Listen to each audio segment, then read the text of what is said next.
students, assalamu alaikum to all of you. As you all know that we are reading the chapter that is ruling the countryside, chapter number 3 of 8th class, ruling the countryside. And in this chapter we have so far read many topics. First we have come to learn that how did East India Company got its sole right over Diwani of Bengal, how did he became the financial administrator of Bengal in 1765, 12 August 1765. How did the company become chief financial administrator of Bengal? We have read so far about this completely, and we have also come to know about the growth of revenue at that time, how the company tried to expand its revenue at that time, and we have also discussed about the uh, growth of problems which they were facing at that time, and we have also learned about the permanent settlement so far. This that was a agreement between the landlords of Bengal and Lord Cornwallis, who was the commander in chief at that time of East India Company, and that settlement took place. That was issued on 1st May, we can say 1st May 1793 until the Charter Act of 1833, and after that it has many problems. So East India Company tried many more methods to expand their revenue or to get complete hold or to get complete grip on the Indian administration side.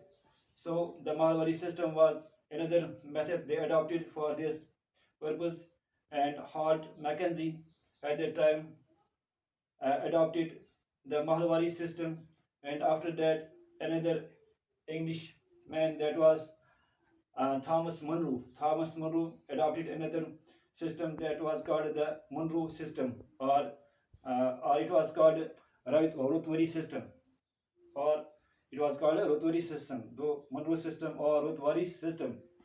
So after that, now we are going to discuss about the topic that is, does color have a history? Does color have a history? Yes, color have a history. क्या colour की कोई history है? क्या colour की कोई history है? क्या उसकी कोई तारीख है? बिल्कुल कलर की एक तारीख है. अगर हम आज बात करेंगे तो आज हम जिस कलर की बात करेंगे तो वो है इंडिगो की बात करेंगे.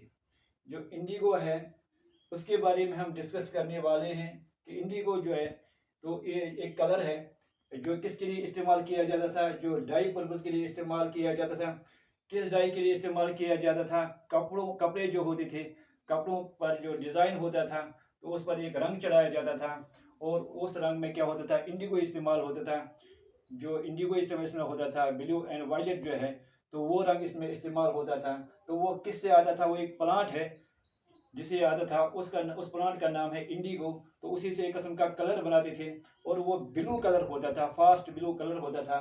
तो वो इंडिया के ही के इलाके में पैदा होता था. तो उस कलर की एक हिस्ट्री है, क्योंकि उस वक़्त जब कपड़े जो कॉटन के कपड़े होते थे, जिस किस्म के कपड़े होते थे, तो उस पर रंग चढ़ाया जाता था, और वो रंग मोस्टली ज़्यादा होता था ब्लू, रिच ब्लू इस्तेमाल किया जाता था. तो उसी का नाम है इंडिगो. और उस कलर की एक बहुत बड़ी कहानी है हिंदुस्तान की हिस्ट्री में. जब यहाँ ब्रिटिश लोग हुकूमत करते, जब यहाँ ईस्ट इंडिया कंपनी जो है, जब वो यहाँ पर रूल करते थे, तो इस कलर की एक बहुत बड़ी हिस्ट्री है. Does colour have a history? High demand for Indigo, और इंडिगो है इसी के लिए ज़्यादा डिमांड यहाँ पर थी हिंदुस्तान में, क्योंकि इस कलर जो है, इसे blue colour, rich blue colour जो हिंदुस्तान का, वो पूरी दुनिया में मशहूर था. उस खासकर उस वक्त ब्रिटेन में, यूरोपियन कंट्रीज़ में ये बहुत ही ज़्यादा मशहूर था, क्योंकि इसका जो ब्लू कलर था वो विजिबल भी था, फास्ट भी था, और पूरे यूरोप में इसको पसंद किया जाता था. तो by the early 13th century, Indian indigo was being used in Italy, France, Britain. तो इसी वजह से, क्योंकि हिंदुस्तान का जो इंडिगो है, ये इंडिगो असल में क्या है? एक किस्म का प्लांट है, जिस प्लांट से क्या होता था कि एक किस्म का कलर आता था. तो वो कलर कौन सा कलर होता था? ब्लू कलर होता था.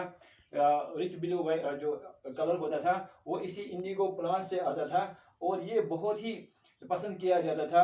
कहाँ पर? यूरोप कंट्री जो भी थी, यहाँ पर भी पसंद किया जाता था, और तकरीबन पूरे वर्ल्ड में इसको पसंद किया जाता था. ये कपड़ों में लगाया जाता था, डिज़ाइन पर्पज़ के लिए लगाया जाता था.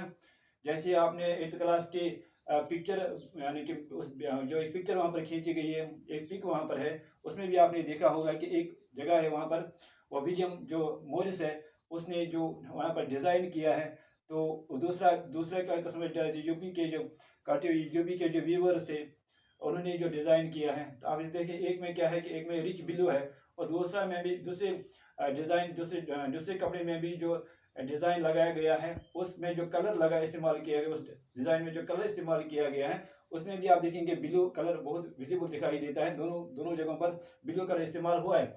लेकिन जो सबसे ज़्यादा अट्रैक्टिव कलर है वो इंडिया का ही था। इंडिया से जो इंडिगो आता था, जिससे जो कलर के लिए इस्तेमाल किया जाता था, वो काफ़ी ही विजिबल भी होता था, अट्रैक्टिव भी होता था।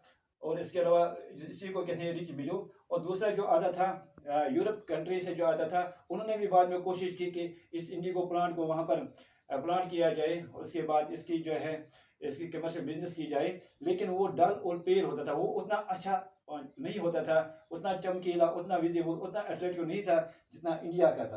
तो 13वीं सदी के आगाज में ही, by the early 13th century के आगाज में ही जो इंडिगो, अब क्या है, इंडिगो एक किस्म का प्लांट है जिससे हम एक किस्म का कलर बनाते हैं। उस कलर को किस में इस्तेमाल किया जाता है? कपड़ों में इस्तेमाल किया जाता है।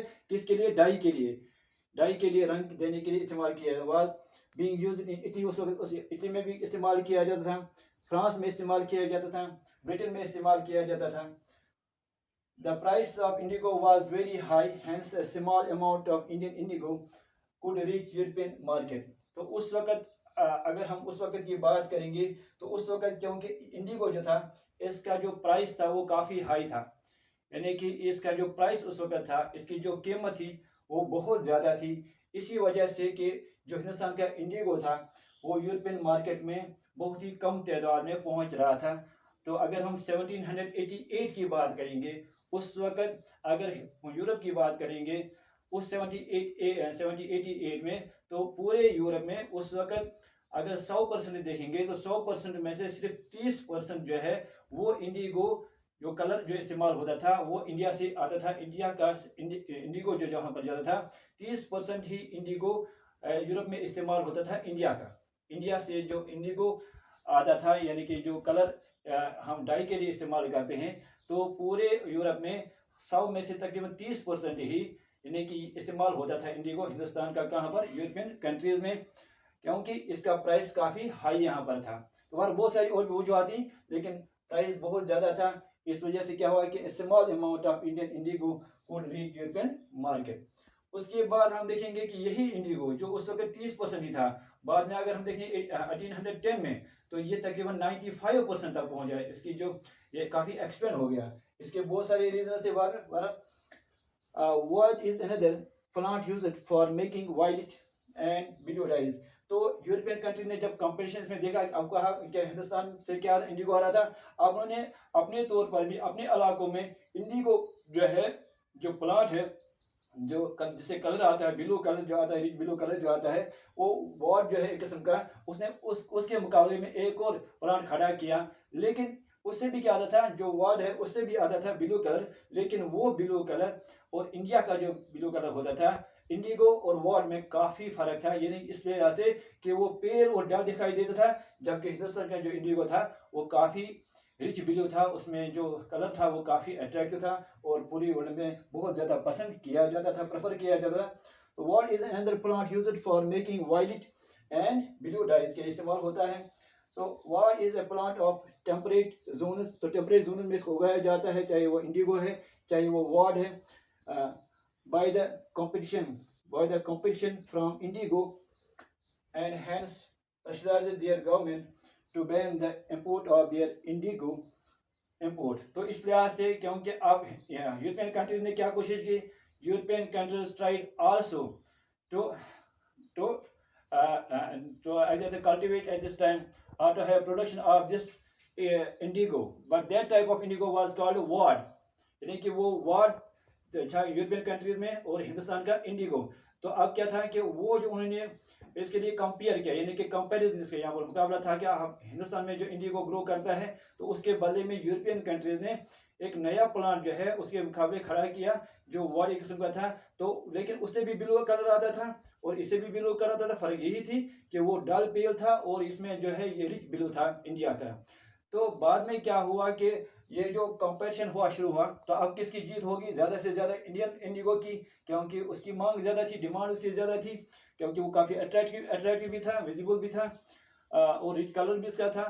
तो उन्होंने क्या किया, उन्होंने अपने गवर्नमेंट को प्रेशराइज किया, यूरोपियन जो कंट्रीज हैं उन्होंने यानी कि अपनी हुकूमत पर उसको प्रेशराइज किया कि आप हिंदुस्तान के इंडिगो पर बैन लगा दो, ताकि हम जो है अपना जो वॉट जो है इसको हम मार्केट में लाएं और इसको सेल करें और हमें ज़्यादा से ज़्यादा प्रॉफिट आ जाए। तो इस तरीके से उन्होंने क्या की, इस पर बैन लगाई। किस पर? यानी कि प्रेशराइज किया अपने गवर्नमेंट को, क्योंकि जो वार्ड के जो प्लांटर्स थे तो उन्होंने प्रेशराइज किया अपने गवर्नमेंट को कि आप इंडिया से जो क्या आता है, जो इंडिगो आता है उस पर बैन लगा दो। Their government to ban the import from their indigo import, इसलिए but indigo was preferred by the cloth dyers as it produced a rich blue color while what produced pale and dull blue color। तो लेकिन जो dyers थे जिनको इसकी अशद ज़रूरत थी, जो कपड़ों पर इसका इस्तेमाल करते थे, जो डिज़ाइन वाले जो लोग होते थे जो कपड़ों पर डिज़ाइन बनाते हैं, तो उनको किसकी ज़्यादा ज़रूरत थी? इंडिगो की, जो रिच ब्लू है, हिंदुस्तान का जो रिच ब्लू इंडिगो है, तो उसको ज़्यादा पसंद करते थे और इसलिए उन्होंने क्या किया, वो प्रेफर उसी को करते थे। ये जो कलर डायर्स थे जो रंग देते थे कपड़ों को, उनको ज़्यादा इसी की यानी कि वो इसी वो पसंद करते थे, किसके? इंडिया के इंडिगो को, जिससे क्या क्या आता था, एक किस्म का ब्लू कलर आता था। इसलिए ऊपर है कि डज कलर है हिस्ट्री, क्या इसकी कोई हिस्ट्री है? बिल्कुल है। आप देखते हैं कि इसकी बिल्कुल एक बहुत बड़ी वाज़ह हिस्ट्री है। Produce rich blue color while what produced pale and dull। so blue color by the 17th century, अगर फिर 17th century की बात करेंगे, European cloth producers pressurized their government to relax the ban on Indian export। फिर क्योंकि जब उसके बाद वेस्ट इंडीज से जो ब्लू यानी कि जो ब्लू इंडिगो आता था या वॉर्ड आता था, उसके अलावा अमेरिका से जो इंडिगो आता था एक किस्म का कंपेरिजन इंडिया इंडिगो के साथ जो कंपेरिजन आता था ब्लू कलर, तो वो बंद हो गया। वो बंद, उसकी सप्लाई ऐसा ऐसा कम हो गई और बहुत ही यानी कि बहुत ही नीचे सतह तक वो आ गई, या आप कहेंगे कि बिल्कुल स्टॉप ही हो गई। तो उसके बाद ब्रिटेन को किसकी तरफ देखना पड़ा? फिर इंडिया की तरफ देखना पड़ा, क्योंकि अब उसकी सप्लाई कम हो गई। उसके क्या वजूहत थे? बहुत सारे उसके वजूहत थे, वो हम इस पर डिस्कस नहीं करेंगे। बहुत सारे वजूहत उसके थे। उसके बाद जो वेस्ट इंडीज से आता था और अमेरिकन दूसरे रियासतों से आता था, तो उसके बाद वो स्टॉप हो गया, बंद हो गया। तो अब उनकी यूरोपियन कंट्रीज फिर किसकी तरफ देखने लगे? इंडिया की तरफ। तो उन्होंने फिर क्या किया, अब ईस्ट इंडिया कंपनी ने या उस गवर्नमेंट ने क्या किया कि इस पर जो बैन लगी थी उसमें क्या किया, उसमें चेंज लाई या रिलैक्स, उस पर क्या आपको उन्होंने क्या किया, इस पर थोड़ा आप रिलैक्स करें और इसमें थोड़ा कहें कि आप थोड़ी राहत दिलाएं हमें, कि इसमें थोड़ी तरमीम आप डालें ताकि हम दोबारा से इस इंडिगो को इंडिया से खरीद सकें ठीक तरह से। European colour producer pressurised their government to relax the ban on indigo export. जो बैन लगी थी इस एक्सपोर्ट पर, तो आप उस क्या पर उस पर थोड़ा दोबारा से सोचें और वो बैन हटाएं या उसमें थोड़ी सी तरमीम करें, उसमें थोड़ी सी आप हमें रिलैक्सेशन दे दें ताकि हम दोबारा से इसको इंपोर्ट कर सकें। By the end of the 18th century, 18वीं सदी के आखिर में हम देखते हैं industrialisation began in Britain and cotton production expanded manifold. By the end of the 18th century, 18वीं सदी के आखिर में अगर हम देखेंगे तो ब्रिटेन में क्या हुआ कि इंडस्ट्रियलाइजेशन का दौर चल गया। इंडस्ट्रियलाइजेशन सनती इनकलाब हो गया शुरू, मशीनों का दौर आ गया। इंडस्ट्रियलाइजेशन जो है वो उसका इनकलाब शुरू हो गया, वो दौर शुरू हो गया। तो आप इंडस्ट्री में क्या ज़्यादा सब कपड़े जो है क्या टेक्सटाइल इंडस्ट्री बहुत बड़ी इंडस्ट्री है। तो अब यहाँ पर क्या हुआ कि कॉटन जो है तो वो कॉटन प्रोड्यूस ज़्यादा कर रहे थे। अब जब आप कॉटन ज़्यादा प्रोड्यूस करते हैं या टेक्सटाइल आप ज़्यादा प्रोड्यूस करते हैं तो उसके लिए आपको ज़्यादा से ज़्यादा डाई भी चाहिए, तो इसके लिए इसकी मांग बढ़ गई। By the end of the 18th century industrialisation began in, कहाँ पर इंडस्ट्रियलाइजेशन शुरू हो गई? ब्रिटेन में। इसके बारे में आपको पूरा ही मालूम है। And cotton production expanded manifold, बहुत ज़्यादा बढ़ गया। कॉटन का जो यानी कि कॉटन का प्रोडक्शन जो है उसकी पैदावारी सलाहियत बहुत ज़्यादा बढ़ गई। तो इसका मतलब है enormous demand for colour dyers but the dull indigo supply from West Indies and America collapsed due to various reason ये हमने आपको बताया कि अब तो अब डिमांड ज़्यादा बढ़ गई है, अब तो कॉटन की प्रोडक्शन बहुत ज़्यादा हो गई है, क्योंकि इंडस्ट्रियलाइजेशन की वजह से अब आपको चीज़ें आसान होती जा रही हैं। तो आप अच्छे बीज ला सकते हैं, अच्छे तरीके से प्लांटेशन कर सकते हैं, क्योंकि अब टेक्नोलॉजी जो आ रही है वो आपको काफ़ी सपोर्ट कर रही है। तो इसका मतलब हुआ कि कॉटन की जो प्रोडक्शन है वो ज़्यादा बढ़ गई। उसके साथ साथ जो प्लांट डायर्स थे, यानी कि जो क्लोथ डायर्स थे, तो उन्होंने भी ज़्यादा डिमांड की किसकी, यानी कि इसमें इंडिगो की डिमांड की, क्योंकि अब इसमें क्या रंग का इस्तेमाल होने वाला है, इन डिज़ाइन में रंग का इस्तेमाल होने वाला है। तो क्या हुआ कि लेकिन दूसरी तरफ से क्या हुआ कि जो सप्लाई आ रही थी यूरोपियन कंट्रीज़ को, यानी कि वेस्ट इंडीज से आती थी या अमेरिका से आती थी या स्पेन से आती थी या स्पेनिश जो लोग हैं उनसे आती थी, तो वो क्या हुआ, वो स्टॉप हो गया, वो अचानक स्टॉप हो गया। और नतीजा ये निकल गया इसका कि उन्हें दोबारा से किसकी तरफ देखना पड़ा, हिंदुस्तान की जो इंडिगो है, हिंदुस्तान के जो कल्टीवेटर्स थे जो क्या प्रोड्यूस करते थे इंडिगो, तो उनकी तरफ दोबारा देखना पड़ा किसके लिए, इंडिगो के लिए। So from West Indies and America collapsed due to various reasons.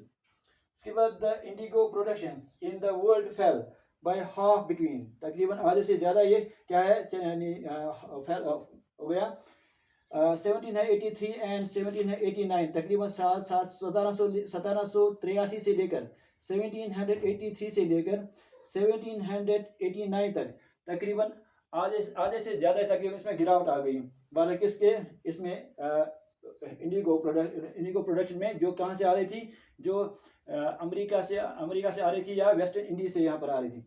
उसके बाद this means there was increasing demand for Indian indigo. अब तो वहाँ से स्टॉप हो गया, अब तो आधे से ज़्यादा यानी कि ये वहाँ से स्टॉप हो गया, अब तो ये आता ही जैसे नहीं था, बहुत कम आता था। लेकिन अब क्या है कि अब इन्हें दोबारा किसकी तरफ देखना पड़ा, हिंदुस्तान के इंडिगो की तरफ देखना पड़ा, क्योंकि वेस्ट इंडीज से इंडिगो आना यानी कि स्टॉप हो गया। या जो एक वार्ड है जो इसके कंपैरिजन या इसके मुकाबले में उसने ऐसे खड़ा किया था, किसने किया था, यूरोपियन कंट्री ने खड़ा किया था। एक किस्म का प्लांट वो वार्ड था, तो वहाँ से ब्लू कलर आता था लेकिन डल पेल आता था। फिर से मैं आपको दोहराता हूँ, फिर से मैं आपको इसकी जानकारी देता हूँ। तो उसके बाद जब वो स्टॉप हो गया, वेस्ट इंडीज से आना स्टॉप हो गया, अमेरिका से आना स्टॉप हो गया, तो उसके बाद ये कब 1783 से लेकर 1789 में, तो उसके बाद इन्हें फिर किसी तरह देखना पड़ा, हिंदुस्तान की तरफ, क्योंकि यहाँ का इंडिगो तो बहुत ही अट्रैक्टिव था। तो उसके बाद ब्रिटेन टर्न्स टू इंडिया, अब दूसरा इसके टॉप था ब्रिटेन टर्न्स टू इंडिया। तो अब क्या था, इसलिए क्योंकि ये बहुत ही अच्छा था, रिच पे भी था, और दूसरा कि उनकी सप्लाई बंद हो गई। In the last decades of 18th century, last decades of 18th century, इसके आखिर में अगर देखेंगे, इसके आखिरी हिस्से में देखेंगे 18th सेंचुरी के, indigo cultivation in Bengal rapidly expanded. अब ये बहुत ज़्यादा एक्सपेंड हो गया, क्योंकि अब तो यहाँ क्या है कि अब ये हिंदुस्तान की उन्होंने देखा, अब एक्सपेंड क्या हो गया, इसकी बहुत सारी वजह है। एक ये नहीं कि हिंदुस्तान के ही जो कल्टीवेटर्स थे या रयोत यहाँ थे या यहाँ के ज़मींदार थे वो इसको प्रोड्यूस करते, लेकिन अब क्योंकि जो दूसरे के फ्रांस से जो लोग आ गए या दूसरी जगहों से यहाँ पर यूरोपियन कंट्री से लोग आ गए, अब उन्होंने क्या किया कि उन्होंने हिंदुस्तान में ही क्या किया कि अब हम इंडिगो की प्लांटेशन करेंगे। क्यों इंडिगो की प्लांटेशन करेंगे, क्योंकि इससे उनको ये प्रॉफिट आता था, यहाँ पर इसका बहुत प्रॉफिट था, इससे काफ़ी प्रॉफिट वो कमाते थे, इसलिए वो वहाँ से आ गए, यानी कि यूरोपियन कंट्री से बहुत सारे लोग आ गए और उन्होंने या तो यहाँ पर ज़मीन खरीदी या तो उन्होंने उसके एग्रीमेंट किया, यानी कि निज एग्रीमेंट एक हुआ था, दूसरा एक हुआ है कि उन्होंने किसी के साथ कॉन्ट्रैक्ट किया, यानी कि दूसरे लोगों के साथ कॉन्ट्रैक्ट माहिदा किया कि अगर हम हमें ज़मीन दे देंगे, हम इतने परसेंट जो है तो ज़मीन आपकी होगी, या इस पर हम क्या करेंगे, इस पर हम फसल लगाएंगे और इसके अलावा जो उसका एक्सपेंडिचर होगा वो हम दे देंगे। तो इस तरीके से एग्रीमेंट हुआ, उस तरीके से उन्होंने भी इंडिगो की प्रोडक्शन जो है पैदावारी बढ़ाने में काफ़ी अहम रोल निभाया। और दूसरा ये भी था कि उन्होंने वहाँ खुद ही ज़मीनें खरीदी और खुद वहाँ ने क्या क्या किया कि जो वहाँ के लोग थे उनको क्या किराए पर ले लिया और कहा कि हम अगर इससे जो प्रोडक्शन आएगी तो उसका जो फ़ायदा होगा वो हम सबों का होगा, और उसके बाद जो पैसा आएगा तो वो हम आपको इसके बदले में क्या दे देंगे, काम के बदले में आपको ये दे देंगे।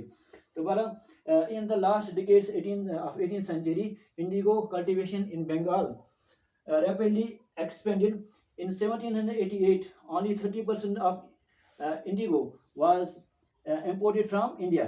तो ये मैंने आपको पहले भी बताया कि 1788 में 1788 में पूरे अगर यूरोप की बात करेंगे तो 30% ही इंडिगो जो है वो हिंदुस्तान से वहाँ जाता था, 30% ही, यानी कि बहुत सारा इंडिगो इस्तेमाल करते होंगे दूसरे सोर्सेज से, लेकिन हिंदुस्तान से 30% आता था। उसके बाद ये तकरीबन 1810 में ये कितना चला गया, ये 5% चला गया। इसका मतलब है कितना एक्सपेंड हुआ उस तकरीबन इतने 20 या 22 सालों में।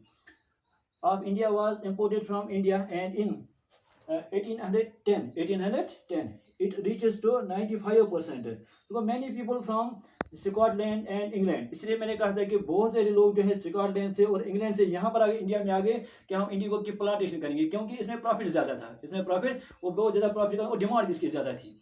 यूरोपियन कंट्रीज में इसकी डिमांड भी ज़्यादा थी और प्रॉफिट भी ज़्यादा था, इसलिए वो यहाँ पर आ गए थे। Came to India and became planters.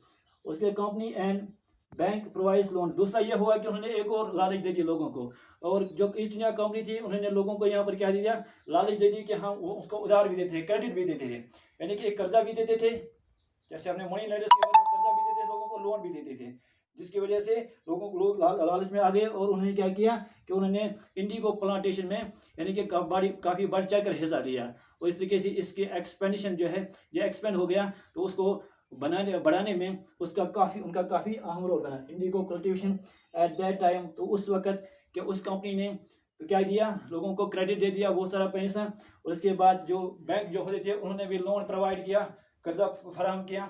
तो लोगों ने क्या किया कि पैसा अवेलेबल है, अब उनके पास पैसा है, पहले आपको क्या क्रॉप्स हार्वेस्ट होने के बाद काश्त जो आप प्रोडक्शन करते हैं, तो प्रोडक्शन काश्त करने के बाद आपको पैसे मिलते हैं, तो इस वक्त आपको पहले ही पैसे मिलते हैं। तो उन्होंने क्या किया, उन्होंने सोचा कि हमारे लिए तो बहुत ही सोने पे सुहाग है, तो वो इस लालच में आ गए, इस झांसे में आ गए। तो उन्होंने क्या किया कि उन्होंने उनको पैसे मिलते थे, वो इसमें लालच में आ गए, तो कर्जा मिलता था, क्रेडिट भी मिलता था कंपनी से, तो उन्होंने इंडिगो जो है उसकी प्रोडक्शन को एक्सपेंड करने में बहुत ही अहम रोल निभाया। So that was about the topic that was does colour have a history. Now we have cleared it that it has a great history during the British rule at that time. So now we are going to conclude this topic for today. Thanks. Have a nice day.